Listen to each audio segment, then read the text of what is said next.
This whole story about Jesus or Krishna or whoever the spiritual teacher is that's walking the countryside, and he, blesses this one farmer with more cattle and more livestock, and yet he kills the skinny cow of the other farmer.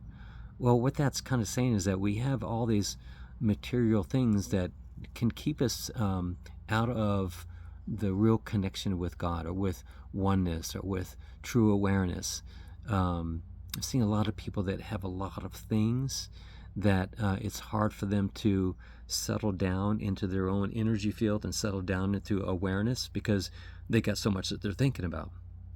And that was one of the things that really helped me when I let go of all those things at one time in my life, when I lived in a SRF, or Self-Realization Fellowship community. And I already didn't have a lot of things because I lived in a little tiny home for 3 years on 4,000 acres. And you can imagine how you would have a lot of space around you to just contemplate yourself. And that was a beautiful time in my life when it allowed me to do that in a big way. And then when I left the community, I let go of everything, even my tools and my computer stuff and my martial arts stuff and everything. And when I was on the road with just the stuff in my trailer that I really needed, like, spare tubes and, tools and, raw food and stuff like that, I didn't even have any cooking equipment. I just realized that, whatever I'm going to have to climb up these mountains on this bicycle, I don't want to be hauling any extra stuff. And it kind of goes along with the story about, my friend Todd having people carry rocks up the hill that represent their burdens. I'm doing the same kind of thing, riding my bicycle up these hills. And I think, how am I going to carry more burdens than are necessary? So it really helped me to kind of give space around myself. So I'm only, as much as possible, going within myself and not having to be, pulled to the outside. So it's really something that, we can do. We don't have to give up the job and give everything away and totally be a monk or anything, but we can contemplate that. What would it be like if I let go of everything? That I completely realize that it's all from inside of me.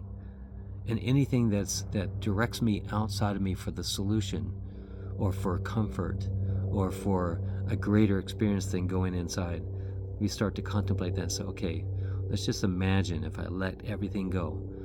Because guaranteed, you're going to have to let it go. We're all going to have to let it go at this one day at the end of our life. All of your perceptions, all of your ideas, all of your beliefs, all your positions, religion and politics and sexuality, and everything's going to have to go. And I imagine maybe that's what heaven is. When we get to let all that go, we're just really, some people are really forced and some people just slide on in there and they have no resistance to it because they know what's headed for them. They know that they've been practicing this of letting go of attachment. So just something to consider. I know we all need to live our lives and support our family and all those kind of things, but really not everything is an obligation. Not everything is mandatory. Some of the things that you may think are mandatory are not. We just choose to make this decision so that we might consider life a little bit easier or not such a burden. But we don't have to do everything. And that's when we start to get liberated and we start to find out what is it that I'm really, really excited about. I no longer waste my life with any guilt and obligation for doing something that I'm not really excited about. And that's something that one of my teachers, Michael Hamilton, really helped me to understand is, Daniel, don't do anything that you're not really excited about. And what kept me from not doing that was this guilt and obligation of that, I don't want to hurt people's feelings. I don't want to hurt people. But you hurt people on a different level when you're not in integrity with yourself.